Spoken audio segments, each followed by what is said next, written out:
আসসালামু আলাইকুম রহমতুল্লাহি ওয়া বারাকাতুহু। আজকে সোমবার সম্বন্ধে আপনারা অনেকে অনেক কিছু ধ্যান ধারণার ভিতরে আছেন। সব থেকে ভালো ধ্যান ধারণা হচ্ছে সোমবারে আল্লাহ তাবারক ওয়া তাআলা দরবারে রোজা রাখা। সোম আর বৃহস্পতিবার রোজা রাখলে আল্লাহ তাবারক ওয়া তাআলা খুব খুশি হন, এবং সোমবারে রোজা রাখলেও একটা পুণ্যের অধিকারী হওয়া যায়। আর সোম আর বৃহস্পতিবার রোজা এমনিই রাখতে বলা আছে, তো সুন্নাত রাখতে পারলে খুবই ভালো। ফরজ ইবাদত নয় যে করতেই হবে এরকম অত্যাবশ্যক নয়, কিন্তু করলে ভালো, আপনি তার পুণ্যের অধিকারী হবেন। সোমবারে আল্লাহ তাবারক ওয়া তাআলা কী সৃষ্টি করেছেন আগে বলা হয়েছে, আপনারা জানেন। তো আল্লাহ তাবারক ওয়া তাআলার কাছে ইবাদত বন্দেগী যত আপনি বেশি বেশি করবেন, আল্লাহ তাবারক ওয়া তাআলা তত আপনার প্রতি সন্তুষ্ট হবে।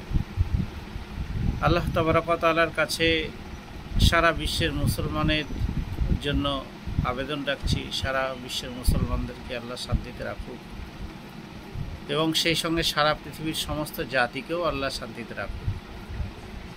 কারণ সবই আল্লাহর দ্বারাই প্রেরিত, এক একজন এক একটা জাতিতে রূপান্তরিত হয়েছে। কেউ হিন্দু, কেউ মুসলমান, কেউ খ্রিস্টান, কেউ ইহুদি, কেউ নাসারা, এইভাবেই হয়েছে। সবার রুজির মালিক কিন্তু আল্লাহ, সবাইকে রুজি দিয়ে থাকেন। আল্লাহ তাবারক ওয়া তাআলা যদি ভাবে এক সেকেন্ডে দুনিয়া টলমল করে দিতে, কারো বাবার ক্ষমতা নেই বা কারো শতবিজ্ঞানেরও ক্ষমতা নেই যে দুনিয়াকে ধরে রাখার, তো আল্লাহ তাবারক ওয়া তাআলা যেমন মুসলমানের উপর রহমত বর্ষণ করেন, সেম হিন্দুদের উপর রহমত বর্ষণ করেন।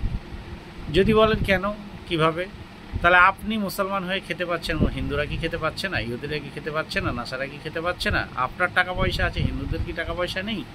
আল্লাহ তাবারক ওয়া তাআলা সবার দিকেই সর্বভাবে নজর রেখেছেন। কিন্তু আল্লাহ তাআলা পৃথিবীটাকে নিয়ে এসছেন, পৃথিবীর বুকে সবাইকে পরীক্ষা করার জন্য। বিভিন্নজন বিভিন্নভাবে পরীক্ষিত। হ্যাঁ, হিন্দুরা হিন্দুদের মতো পরীক্ষিত, মুসলমানরা মুসলমানের মতো পরীক্ষিত। মুসলমানদের ভিতরে যেমন জাহান্নাম আর জান্নাত আছে, হিন্দুদের ভিতরে নরক আর স্বর্গ আছে, খ্রিস্টানদের ভিতরেও সেম তাই আছে।